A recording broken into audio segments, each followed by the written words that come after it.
The Burgundian hills in the early 7th century still carried echoes of Rome's grandeur. The stone roads stretched from village to village, overgrown at their edges with wildflowers, yet still traveled by monks, messengers, and soldiers loyal to kings who claimed the title of Merovingian.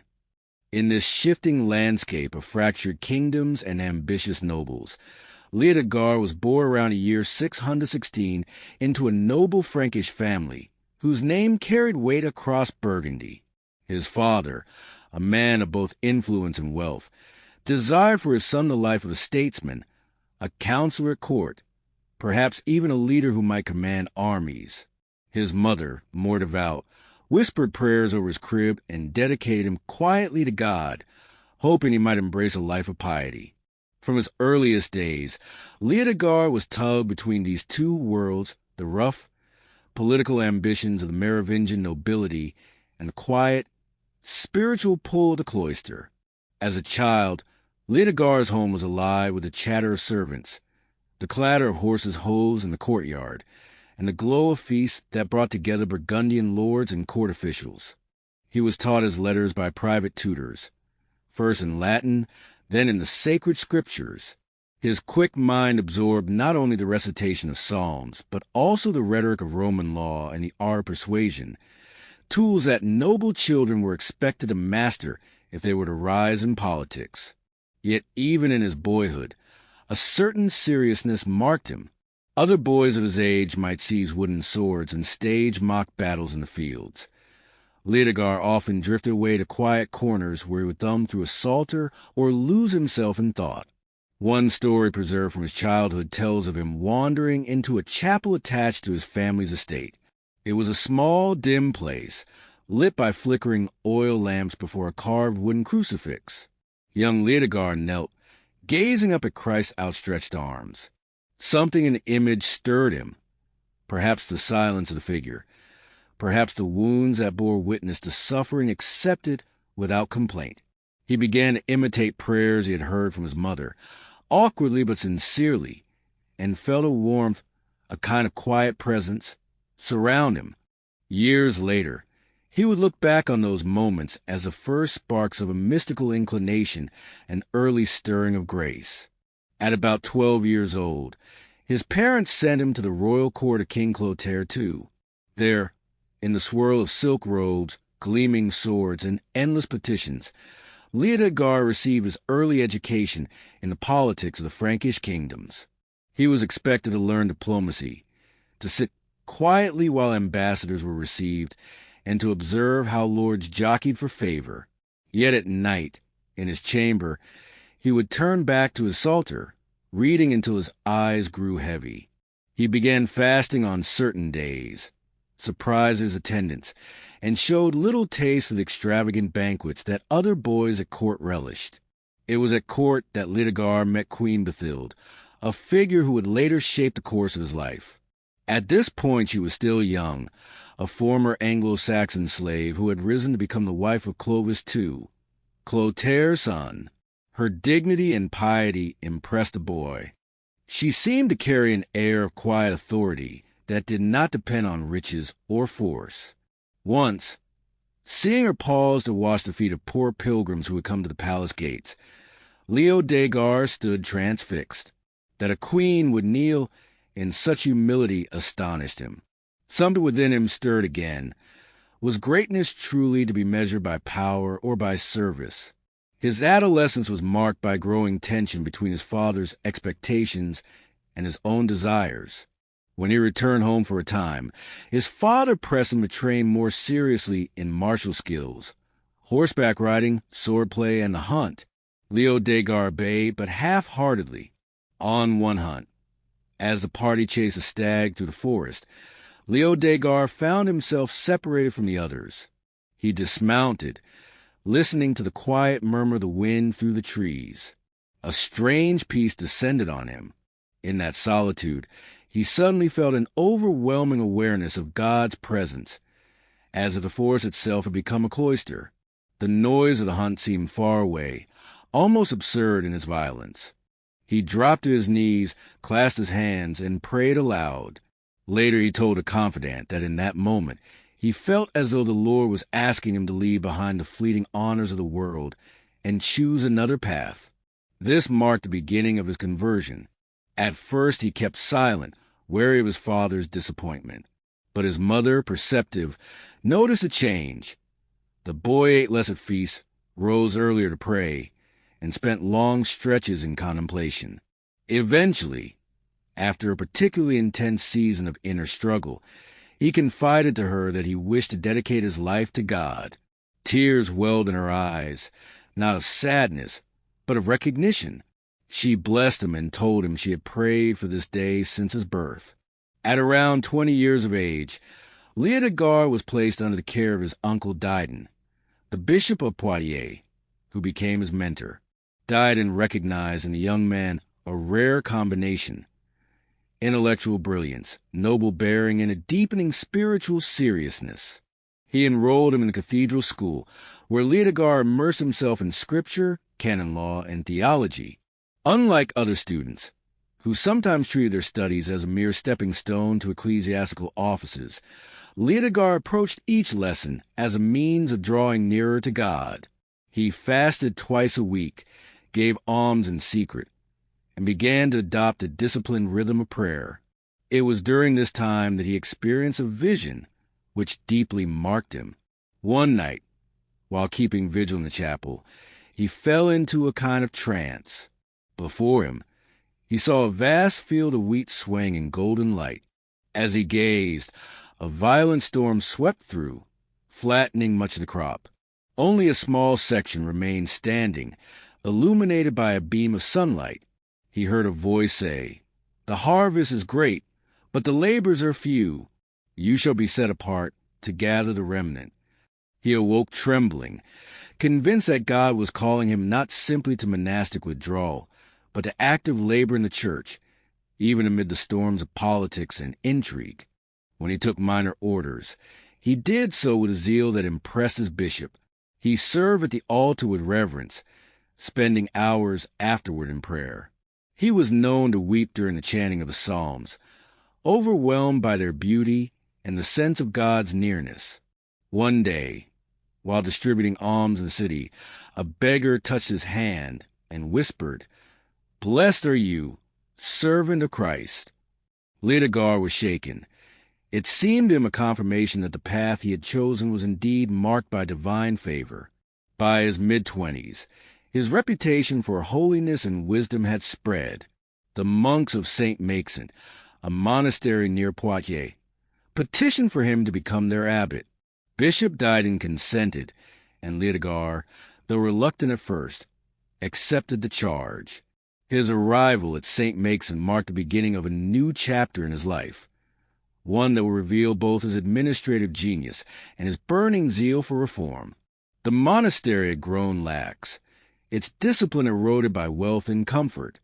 Leodegar immediately set about restoring the rule of Saint Benedict, insisting on strict observance of prayer, manual labor, and study. The monks grumbled at first, and used such rigor. But Leodegar's personal example softened their resistance. He rose before dawn, prayed in the cold chapel, worked alongside the brethren in the fields, and ate the simplest of meals. Gradually the community was transformed. Visitors began to speak of Saint Leodegar as a place where heaven touched earth, where a holy abbot had breathed new life into the cloister. Yet even here, in the quiet of the monastery, Leodegar knew he could not escape the wider conflicts of the realm forever. His visions, his inner sense of being set apart for the harvest, haunted him. He felt that God was preparing him for trials far beyond the cloister walls, trials that would draw him into the storm of Frankish politics. For now, however, he rejoiced in the peace of the cloister, in the steady rhythm of bells and chants, in the hidden sweetness of a life poured out for God. When Leodegar accepted the abbacy of Saint Leodegar, he did so with trembling but with firm resolve. The monastery lay nestled in the rolling countryside outside Poitiers, surrounded by orchards and vineyards, its stone buildings weathered but solid. In its cloisters, one could hear the shuffle of sandaled feet and the low hum of psalmody. Yet When Leodegar first walked the corridors, he saw signs of spiritual decay. The monks were not wicked men, but they had grown comfortable, sleeping late, allowing their fasting to slip, their prayers hurried, their silence broken by idle chatter. The monastery had lands, rents, and tenants. With these came a creeping luxury that dulled the fervor of its sons. On his first evening as abbot, Leodegar called the community together in the chapter house. He stood before them, tall, spare, his eyes alight with determination. "Brothers," he said, "this house is dedicated to the Lord of heaven and earth. Shall we offer him only half-hearted prayers and careless service? We must return to the holy rule, to labor, to discipline, to the love that burns hot in the hearts of true monks." His voice, though calm, carried an urgency that startled many. Some frowned, muttering that the new abbot was too severe. Others, moved by his words, nodded silently. The next morning the bell rang earlier than before, summoning the monks to matins before dawn. Leodegar was already in the chapel, kneeling on the cold stone floor, his hands raised in prayer. He sang the psalms with such intensity that the others, though groggy and reluctant, felt compelled to join with greater fervor. Later that day he joined them in the fields, hoeing the soil, his robe smeared with dirt. He ate sparingly in the refectory, drank only water, and kept long vigils at night. Slowly, the monks came to see that his demands were not born of harshness, but of love. He wished to restore them to the beauty of holiness. Stories of his zeal spread. Pilgrims began to arrive at St. Maixent, seeking counsel, blessings, and prayers. One tale tells of a widow who came, her child sick with fever. She begged Leodegar to intercede. He placed his hand gently on the boy's forehead, prayed aloud, and made the sign of the cross. The fever broke within the day. Whispers of miracle followed him, though Leodegar himself dismissed such talk, saying, "It is Christ who heals, not I. We are but vessels." In this period he also deepened his mystical life. He spent hours in silent contemplation, often prostrate before the crucifix. At times, monks who passed the chapel late at night claimed they saw his face radiant, bathed in a strange light, as though heaven itself had bent close. Once, a novice who was struggling with doubts confessed to Leodegar. The abbot listened, then prayed over him. The novice later testified that as Leodegar spoke, he felt his heart pierced by an overwhelming sweetness, a certainty of God's love that never left him. But the peace of St. Maixent was not to last. The kingdom of the Franks was restless. King Clovis, too, had died young, leaving Queen Bathold as regent for her sons. Bathold was a remarkable woman. Once a slave, she had risen to the throne, and now she sought to govern with both strength and piety. She admired men of holiness who could lend moral authority to her reign. Word of Leodegar's discipline and wisdom reached her court, and she summoned him to advise her on matters of church and state. When Leodegar arrived, he found Bathold surrounded by nobles eager for power, bishops with conflicting interests, and courtiers whispering schemes. Yet the queen herself received him with humility. "Father," she said, "we need shepherds who will guard both church and kingdom. Will you help me?" Leodegar bowed. "I am your servant, but above all, the servant of Christ. If he wills that I speak, I shall." From that day forward, Bathold trusted him, seeking his counsel on reforms and disputes. His influence grew. It was not long before he was chosen Bishop of Autun, one of the most important sees in Burgundy. The city of Autun, with its Roman walls still standing, its ancient amphitheater, and its bustling markets, was both proud and unruly. Its clergy had grown lax, its laity steeped in quarrels and ambition. Leodegar entered as bishop with the same resolve he had shown at St. Maixent. He reordered the liturgy, restored strict discipline among the canons, cared for the poor, and repaired the city's churches. He sold treasures of the episcopal palace to provide bread for the hungry. When accused of being too austere, he replied, "What need have we of silver when Christ himself was content with a manger?" A scene often told from his early days, as Bishop illustrates his spirit. Walking through the city one evening, he encountered a group of soldiers harassing a poor merchant, demanding bribes. Leodegar stepped forward, his presence commanding. "Leave this man," he ordered. The soldiers sneered. "And who are you to command us?" Leodegar pulled back his cloak, revealing his episcopal cross. "I am the shepherd of this flock, and you dishonor God by your cruelty. Repent, or answer before his judgment." The soldiers, shamed, released the merchant. Word spread quickly. This bishop was not to be trifled with. Leodegar also sought to reform the councils of the church. He presided at synods, insisting on clerical celibacy, condemning simony, and calling for the education of clergy. His eloquence was legendary. When he spoke, his words were measured, but they carried a fire that seemed to come from more than human conviction. Some said he spoke as though guided by the Spirit himself. His vision was to renew the church in Burgundy, so that it might be a beacon in a troubled age. But these very qualities drew him into the storm of politics. The Merovingian realm was divided between Neustria, Austrasia, and Burgundy, each with its own nobles and rivalries. The office of mayor of the palace had grown powerful, often overshadowing the king himself. In Neustria, the mayor was Ebroin, a man of ruthless ambition. Where Berthild sought reform and holiness, Ebroin sought power at any cost.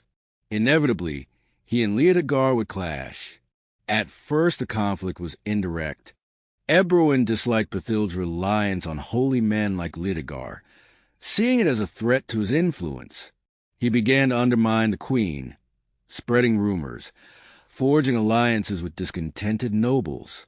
Leodegar, meanwhile, continued to advise Berthild, urging her to uphold justice and protect the poor. He warned her against compromises that would strengthen Ebroin. The two men never met without tension. Ebroin's eyes were sharp, his words cutting. Leodegar answered with calm firmness. It was a duel of spirits, one seeking domination, the other service. There is a story from this period that captures their opposition. At a royal council, Ebroin pressed for the confiscation of certain church lands to fund the army. The kingdom must be defended, he argued, and the church has wealth enough. Many bishops wavered, fearing his wrath. Leodegar rose. "The wealth of the church belongs not to princes, but to Christ's poor. Shall we strip the widow and the orphan to arm soldiers for your ambition? No. If the kingdom is to stand, it will stand by justice, not by plunder." The hall fell silent. Ebroin's face darkened, but he said no more. From that day, his hatred of Leodegar was sealed. Meanwhile, Leodegar continued his pastoral work. He visited villages, preached to crowds in marketplaces, and reconciled feuding nobles. His preaching was not lofty rhetoric, but vivid, piercing speech. He spoke of Christ's mercy, of the need for repentance, of the fleeting nature of worldly power. People wept openly at his sermons. Some claimed to see light shining about him as he spoke. For many in Burgundy, he became not just a bishop but a prophet, a voice calling them back to God. He also endured trials. At Autun, a faction of nobles resisted his reforms. They accused him of overreach, of meddling in secular matters. Once, when he disciplined a priest for scandalous behavior, the priest's family tried to intimidate him, but Leodegar did not bend. He met threats with unshakable calm, saying, "Do what you will. I fear only him who judges both bishop and king." His courage inspired his flock, who grew ever more devoted to him. Through all this, Leodegar's mystical life deepened. One night, while praying alone in his cathedral, he was overcome by a vision of Christ crowned with thorns. He heard the words, "As I suffered, so shall you suffer. Remain faithful, and you shall share my crown." He fell to the floor, trembling, tears streaming down his face. He knew then that his path would not end in peace, but in trial and martyrdom. Yet far from discouraging him, the vision gave him strength. He rose with renewed resolve, ready to face whatever lay ahead. By the late 660s, the kingdom was on the brink of open conflict. Bathild's regency was ending as her sons came of age, and Ebroin maneuvered to secure his dominance. Leodegar, now deeply entwined in these struggles, stood as a spiritual counterweight to Ebroin's ruthless ambition.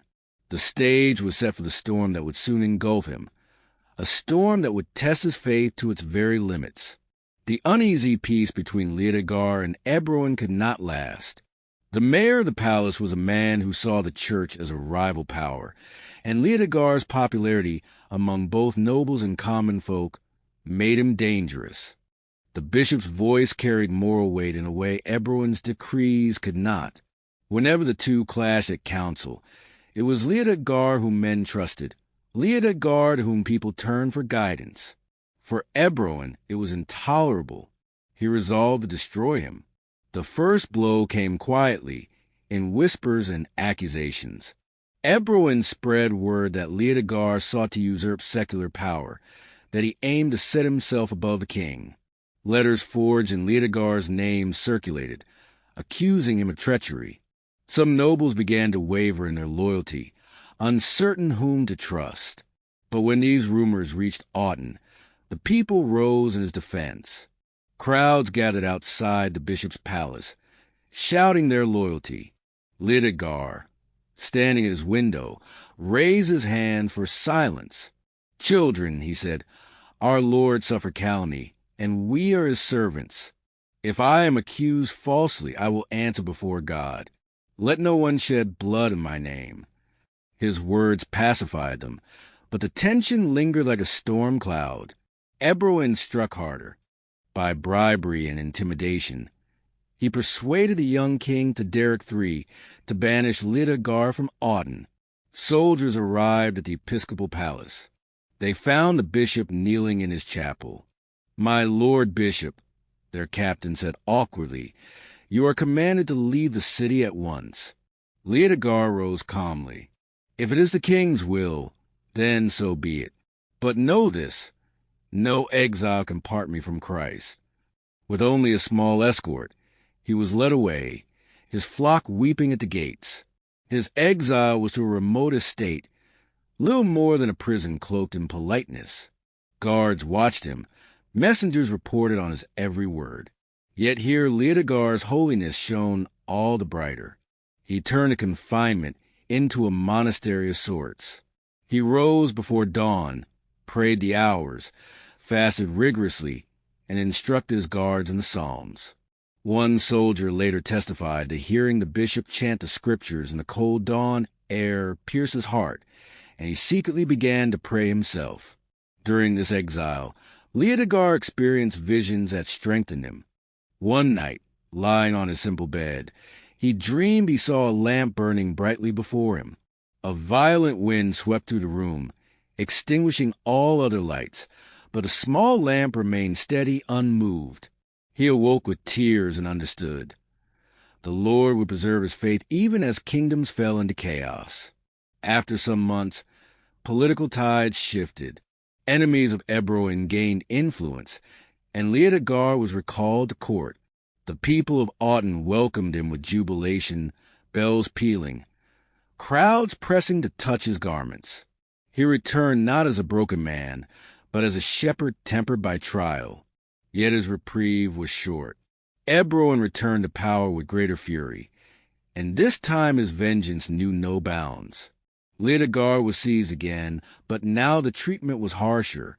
He was dragged from Autun, paraded like a criminal, his episcopal robes torn. Soldiers jeered, forcing him to march barefoot over rough stones. Yet he bore it silently, lips moving in prayer. Witnesses said his calm shamed even his captors. Ebroin had him confined in a fortress. This was no gentle exile, but a true prison, damp walls, meager rations, and chains on his wrists. Here Leodegar's mystical endurance deepened. He composed prayers aloud to strengthen his fellow prisoners, turning their suffering into a kind of liturgy. Once, when the guards mocked him, demanding that he sing, he began chanting the Te Deum. His voice, clear and strong, filled the cell. Other prisoners joined, their voices echoing against stone. The guards, unnerved, fell silent. To Leodegar was proof. No chain could silence the praise of God. It was during this imprisonment that one of the most brutal episodes of his life occurred. Ebroin, determined to break his spirit, ordered that Leodegar's eyes be gouged out and his lips cut. The mutilation was meant to silence and humiliate him. Soldiers carried out the order with cruelty. Yet even blinded, bloodied, and disfigured, Leodegar whispered, "Into your hands, O Lord, I commend my spirit. You are my light. Though these eyes are darkened, my soul beholds you more clearly." Those present trembled, for they saw not defeat, but a strange triumph in his suffering. His followers were horrified. Many wept bitterly at the news.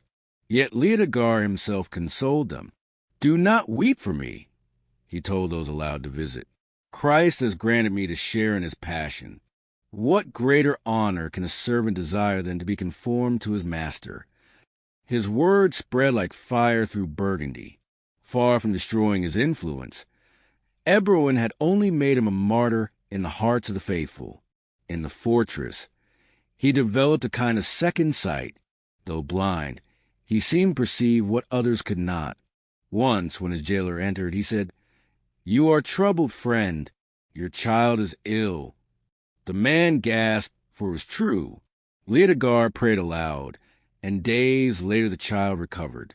Word of such miracles spread secretly, bringing pilgrims who dared approach the fortress walls just to receive his blessing. After years of alternating confinement and brief releases, the conflict reached its climax. Leodegar was transferred to the custody of his enemies in the countryside. He lived under harsh conditions, often in chains, but his spirit remained unbroken. He spoke constantly of Christ's suffering, urging those around him to hope. "We are but travelers," he said, "and prisons are but way stations. Our true homeland is above." One story from this period tells of him being forced to labor in the fields as mockery. Guards jeered, placing a hoe in his hands. But Leodegar began to sing psalms as he worked, turning humiliation into prayer. Villagers who witnessed it were moved to tears, and some secretly brought him food and comfort. Despite his blindness and mutilation, his inner light seemed only to grow. Visitors reported that when he prayed, his face shone as though illuminated from within. Once, during a midnight vigil, his fellow prisoners claimed to see a faint radiance filling the cell, bathing them in warmth. Whether vision or miracle, it strengthened them to endure. Meanwhile, Ebroin pressed harder. He convened councils, hoping to condemn Leodegar formally. But many bishops resisted, unwilling to stain themselves with such injustice. Leodegar, brought before one such council, stood blind and maimed, yet spoke with authority. "If I must answer, I answer before God alone. Judge as you will, but know that he sees."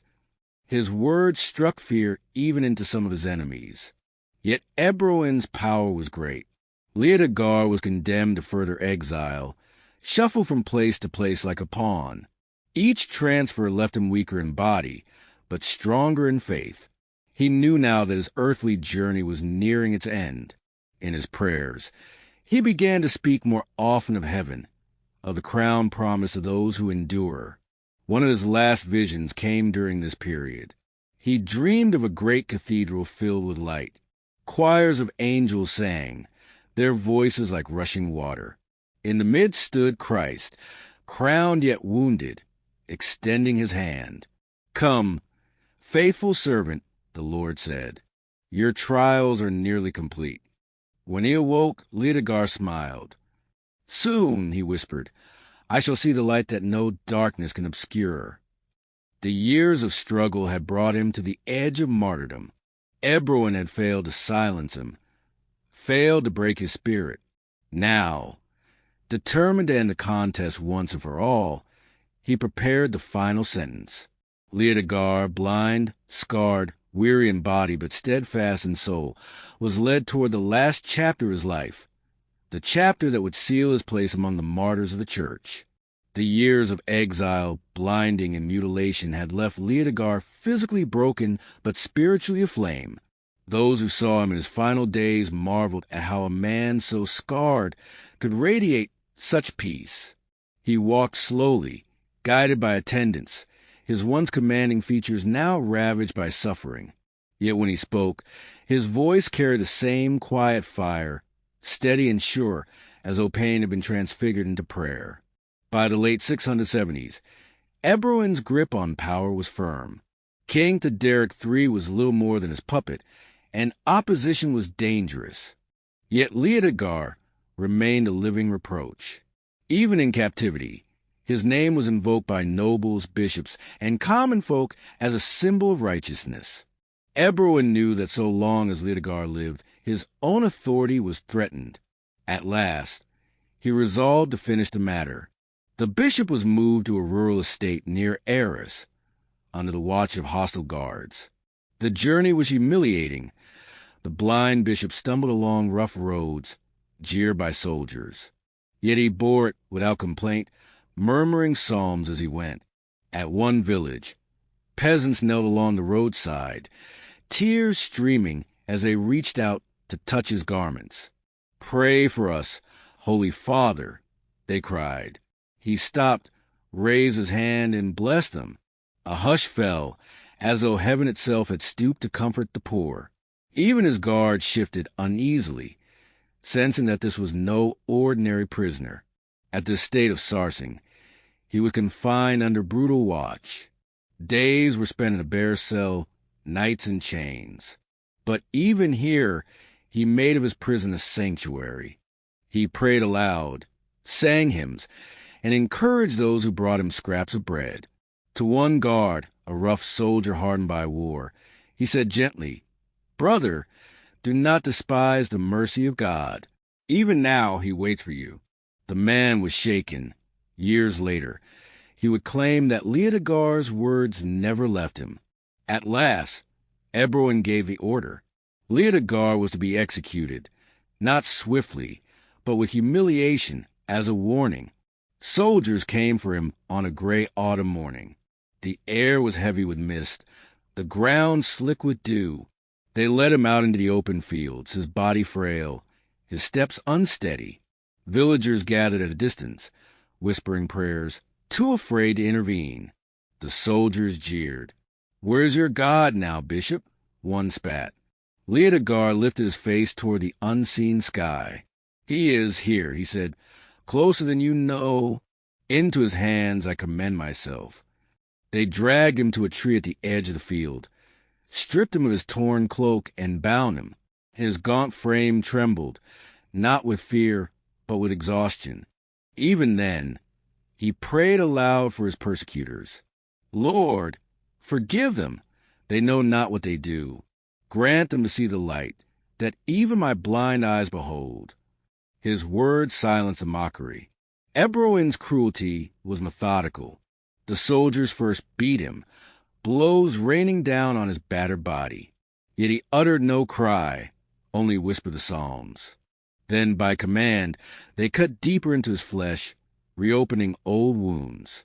Blood mingled with mud at his feet, but still he prayed. Witnesses later swore they heard him chanting the creed, each line spoken with deliberate strength, as though he were sealing his faith with his blood. Finally, the order was given for his death. Some accounts say he was beheaded, others that he was struck down with brutal blows. What all agree is that he faced his end with unwavering courage. As the weapon was raised, he lifted his voice one last time. "Christ is my light. Christ is my life. Christ is my crown." With that, his earthly journey ended. For a moment, silence hung over the field. The soldiers, hardened men, stood still, shaken. The The villagers wept openly. One woman cried out, "A saint has fallen. God receives him this day." Word spread swiftly through the countryside. The Bishop of Autun, the abbot of St. Maxent, the fearless reformer, had given his life as a martyr. The body, mutilated and bloody, was left exposed as a warning.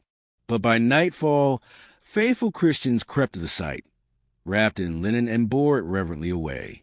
They buried him first at Sarsing, but soon his relics were moved to Autun, where the faithful venerated him as a saint. Pilgrims came, touching the soil of his grave, praying for healing. Miracles were reported. The sick cured, the blind given sight, the oppressed comforted. His death had silenced his voice, but his witness spoke all the louder. One story tells of a man paralyzed who was carried to Leodegar's tomb. As prayers were sung, he rose and walked. Another tells of a woman tormented by despair who knelt at his shrine and felt her heart flooded with peace. For the people, these were signs that the bishop who had endured blindness now saw clearly in heaven, and that his intercession remained powerful. In the years that followed, his cult spread across Gaul. Monks copied his story, weaving his trials into hagiographies that portrayed him as another Stephen, another Christ-like martyr. His name was invoked in liturgy, his feast celebrated each year. Churches were dedicated in his honor, and his relics carried in procession. To the faithful, he was not only a saint of the past, but a living protector, a bishop who still shepherded his flock from eternity. But perhaps the truest testament to his life was not the miracles or the shrines, but the memory of his example. In a time of ruthless ambition, he showed that power lay not in armies but in faith. In the face of cruelty, he forgave. In the loss of sight, he saw more clearly than ever. In chains, he was free, and in death, he triumphed. Those who told his story often returned to one image: the blind bishop, scarred and weary, lifting his face heavenward and whispering, "Christ is my light." It was more than a final word. It was the truth of his life. He had lived in that light, suffered in that light, and died in that light. And because of it, generations after him continued to walk with courage, trusting that the same Christ would be their light also. Thus ended the earthly pilgrimage of Saint Leodegar, bishop and martyr, a man whose life shone brightest in suffering. His story is not one of worldly triumph, but the deeper victory that comes when a soul clings to God through every trial. In him, the Church beheld a witness who showed that the way of the cross is the way of glory.